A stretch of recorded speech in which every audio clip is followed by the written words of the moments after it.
अस्सलाम वालेकुम, welcome back to Direct impact.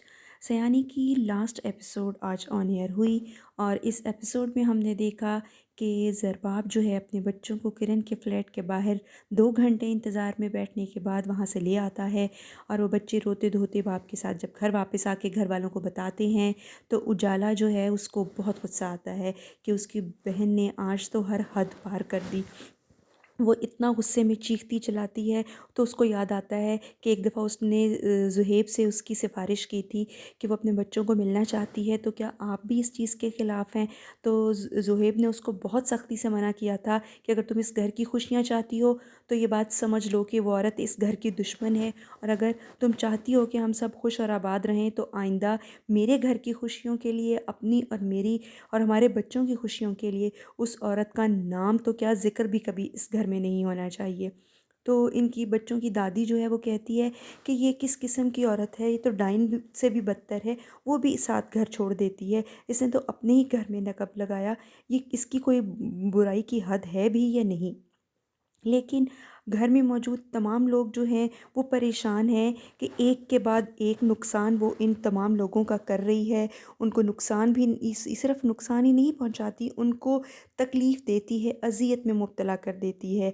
तो फिर उजाला जो है वो ज़रबाब से कहती है कि ज़रबाब भाई, आप इस दफ़ा पुलिस को कॉल कीजिए और इसको लंबी सज़ा दिलवाइए। अगर हमने इस दफ़ा इसको इग्नोर किया और इसको छोड़ दिया तो ये औरत जो है ये हद से तजावुज़ कर जाएगी और ये आइंदा भी हमें इसी तरह नुकसान पहुंचाती रहेगी। आयशा बहुत हैरानी से उजाला की बातें सुनती है और ज़रबाब कहता है कि आप बिल्कुल सही कह रही हैं, अगर इसको पिछली दफ़ा जेल से ना छुड़वाया होता तो इसकी तबीयत साफ़ हो जाती। ज़ुहैब कहता है कि मुझे समझ नहीं आती कि कोई अपने ही ख़ानदान वालों के साथ इतना बुरा किस तरह कर सकता है, मुझे तो इस बात की अभी तक हैरानी है।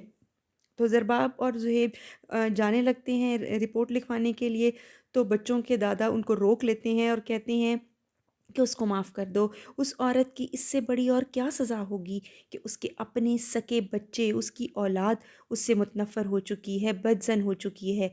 यही उसके लिए काफ़ी है। वो सारी ज़िंदगी इसी गिल्ट में जिएगी कि उसके अपने बच्चे ही उसको बुरा समझते हैं। ज़रबाब को तकलीफ़ तो बहुत होती है इस बात से, लेकिन वो अपने बाप के आगे कुछ नहीं बोल पाता और हमेशा की तरह फर्माबरदार बेटे की तरह अपने बाप के इस हुक्म को सर झुका कर तस्लीम कर लेता है और बहुत बेबसी के साथ, बहुत बोझल दिल के साथ वो अपने बाप की सारी गुफ्तगू सुनता है और वहाँ से चला जाता है। इसके बाद तमाम घर वाले बेबसी के साथ उसको वहाँ से जाता हुआ देखते रहते हैं, क्योंकि हर एक को पता है कि ज़रबाब ने उससे मोहब्बत की थी और किस तरह ज़बरदस्ती सारे घर वालों से लड़ के और सबके ख़िलाफ़ जाके उसका साथ दिया था, उसके साथ शादी की थी, उसकी हर जायज़ नाजायज़ ज़िद वो आज तक मानता आया था और यही वजह थी कि वो हद से बढ़ गई और उसने अपनी हरकतें नहीं छोड़ी। फिर जब वो कमरे में वापस आता है तो देखता है कि उसके बच्चे जो हैं वो टेलीफ़ोन सेंटर में पड़ा है और बज रहा है और वो आराम से बैठे हैं लेकिन अटेंड नहीं कर रहे। तो वो बहुत हैरान होता है और अपने बच्चों से पूछता है कि ऐसे क्यों बैठे हैं आप लोग, और ये किसकी कॉल है, आप लोग रिसीव क्यों नहीं कर रहे? बच्चे कोई जवाब नहीं देते क्योंकि उनके पास कोई जवाब है ही नहीं देने के लिए। लेकिन फिर ज़ुहैब जो है, ज़रबाब जो है वो ख़ुद आगे बढ़ता है और अपने बच्चों को पूछता है कि फ़ोन उठाओ, फ़ोन बज रहा है और बार-बार बज रहा है और आप लोग नहीं उठा रहे। तो जब बच्चे नहीं उठाते तो वो ख़ुद आगे बढ़कर फ़ोन उठा लेता है और जैसे ही वो देखता है कि किरण की कॉल है तो बच्चों की तरफ देखते हुए वो फ़ोन अटेंड तो कर लेता है। तो जो किरण है वो बोलना शुरू कर देती है और बच्चों को कहती है कि आप लोगों को पता था कि मामा आप लोगों को कॉल कर रही हैं, मामा परेशान हो रही हैं, तो आप लोगों ने क्यों फ़ोन नहीं अटेंड किया? तो वो मतलब उसको अभी भी ये लगता है कि बच्चे उसकी बात सुनेंगे। तो ज़रबाब जो है वो उसकी इस बात को सुन के हैरान रह जाता है, लेकिन बोलता कुछ नहीं है। तो किरण जब बार-बार अपने बच्चों को मुखातिब कर रही होती है तो उसका बेटा कहता है कि आप बहुत लालची औरत हैं, मुझे आपसे बात नहीं करनी है, आप मेरी मामा नहीं हैं। तो किरण की ये बात सुनकर किरण उसकी ये बात सुनकर बहुत ज़्यादा सदमे का शिकार हो जाती है और रोती है और कहती है कि बेटा, आप ऐसे मत कहें, मुझे ऐसा मत समझें, मैं गलत नहीं हूँ, वो अंकल बहुत गंदे हैं और आप प्लीज़ उस अंकल की कही हुई बातों को दिल पे मत लगाओ। उन्होंने जो भी कहा वो सच नहीं था, वो सब झूठ था। तो वो उनकी बेटी जो कशफ है वो कहती है कि नहीं, झूठ आप बोल रही थी, आप बहुत गंदी हैं, आपने नवीन को भी किडनैप किया था, हमें आपसे कोई बात नहीं करनी। तो बेटा जो है वो कहता है कि आप लालची खातून हैं, आपको पैसों का लालच है। कशफ भी कहती है कि आप बहुत गंदी मामा हैं, मुझे आपसे कोई बात नहीं करनी और आइंदा यहाँ फ़ोन बिल्कुल मत कीजिएगा। किरण और ज़रबाब दोनों ये गुफ्तगू सुन रहे होते हैं।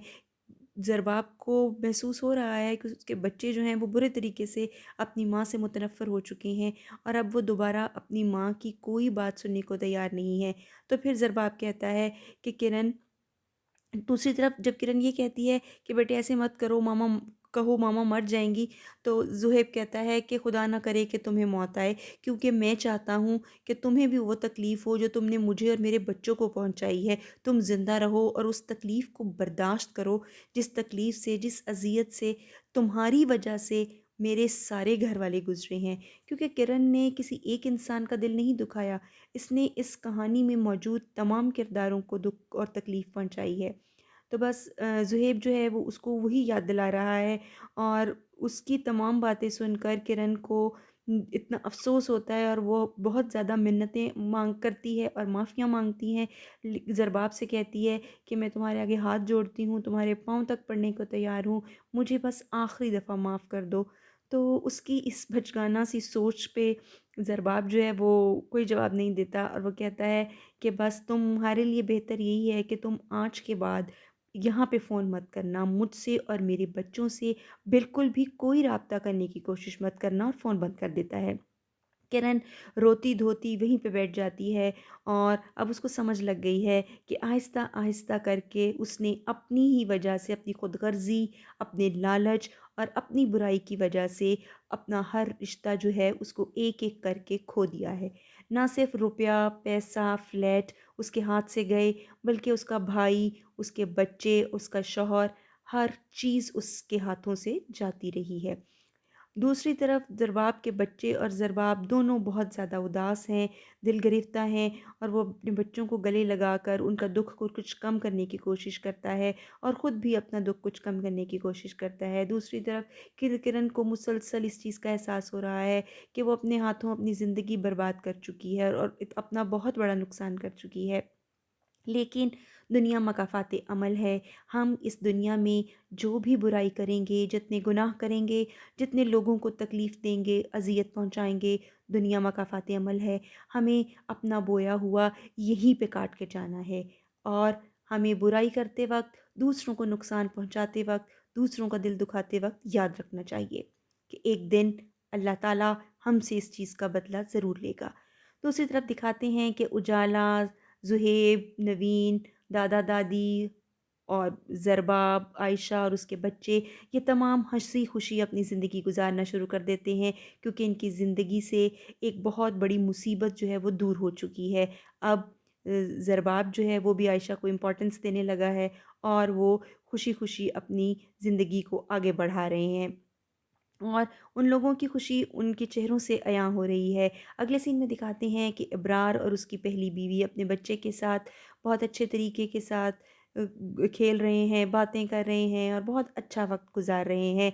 बच्चा उनके साथ बातें कर रहा है और मोबाइल पे शायद कोई गेम खेल रहा है, लेकिन वो एक अच्छा क्वालिटी फ़ैमिली टाइम स्पेंड कर रहे हैं। किरण को दिखाते हैं वो उनके लिए ट्रे में खाना लेके आती है, उनको इकट्ठे खाना खाते हुए देखती है और खुद तरसी का शिकार हो जाती है और वो खाना रखने के बाद उन्हीं कदमों वापस पलट जाती है और जब वो किचन में जाती है तो किचन की विंडो से उन तीनों को खुश और एक साथ बैठकर खाना खाते हुए देखती है, तो उसको बहुत तकलीफ़ होती है और अपनी कमतरी का एहसास भी हो रहा होता है।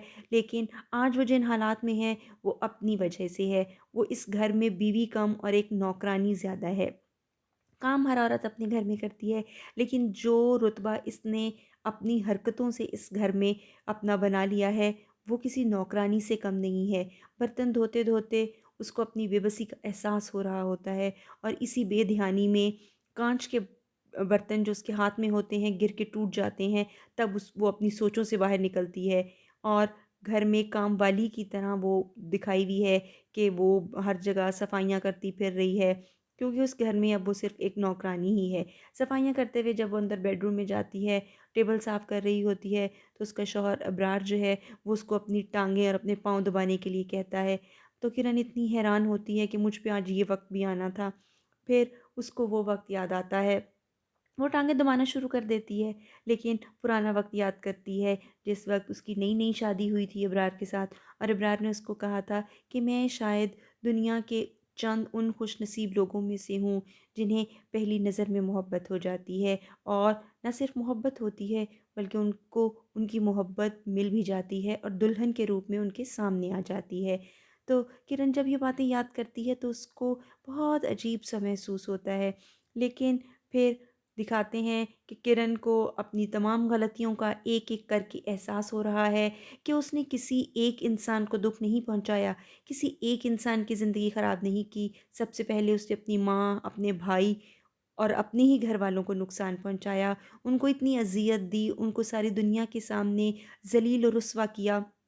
उसके भाई की बेबसी पूरे ड्रामे में दीदनी थी। उसने अपनी ही बहन उजाला का घर बर्बाद कर दिया, उसको इतनी अज़ियतें दी, और ये सच है, जो गड्ढा हम दूसरों के लिए खोदते हैं, एक ना एक दिन ज़िंदगी हमें ही उस गड्ढे में धकेल देती है। फिर उसको याद आता है कि उसने नवीन और ज़ुहैब के साथ कितना बुरा किया था।